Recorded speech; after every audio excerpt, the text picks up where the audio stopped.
Our topic was political corruption, and many of you may not know or may know what it is. So, we're here to teach you about political corruption and how it affected people throughout the 1870s and the 1920s, and in the modern days, of course. Political corruption is a dishonest or illegal behavior, especially by powerful people such as government officials or police officers. And it is done for personal gain or publicity. There are different types of corruptions, and some examples are bribery, which is the offer of money to influence public officials. And another would be patronage, which is the granting of favors or giving contracts or making appointments to office in return for political support, of course. And then one last example is nepotism. It is favoritism granted to relatives or close friends, which usually takes the form of employing them to high office or appointing them. So basically, like let's give an example. Like if Donald Trump, he were to give a job like to his son or like a nephew and niece, because they're the family, like he favorites them.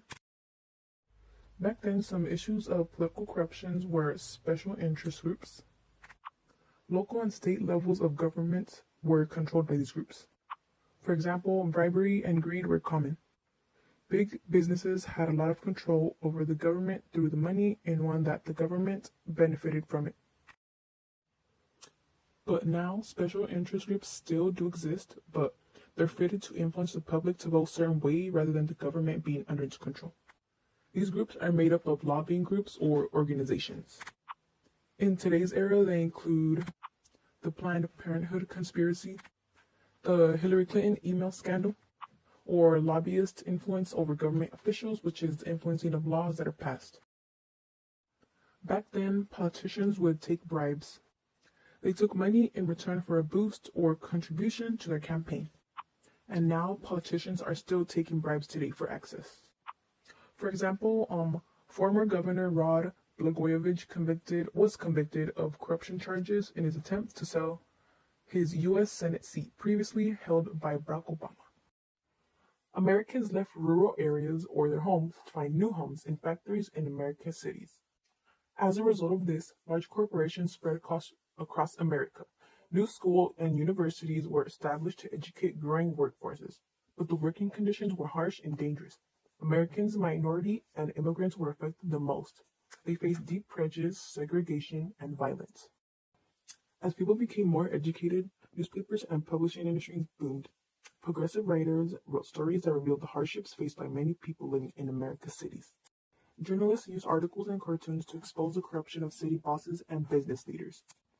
They were called muckrakers, and they succeeded in creating a public outcry against government corruption. Once Teddy Roosevelt became the first progressive president, he used his position to break up many trusts between companies that used their economic power to take advantage of their competitors and workers. He created the Square Deal to give all Americans an equal chance to succeed. Corruption is a sector of the Kenyan economy, destroying the national economy. The equivalent of 100 million has been abruptly stolen by a handful of companies through overpriced goods and services, and in some cases, for no goods or services, from the National Youth Service, which is a program that's meant to provide for the youth and to rehabilitate them. What this picture is depicting is that people are unaware of how big of a problem corruption is for them, and the government officials are just there chilling, not doing anything to stop the problem. They're actually provoking it. Like in the picture, the man has a red tie, which is making the bull mad. An African woman in the back saying how she doesn't care how that got there, but to get rid of it. My group believes that it is the jobs of the citizens and the government as well to be able to change society to make it better. Us people have a voice, and we must make sure our voices are heard if we disagree with something or see that something is causing harm to our society. It is the jobs of the citizens to want to make that change, but it's the government's decision if they want to enact the change. They hold the power to change the world. It is just us citizens who must speak up and let it be known.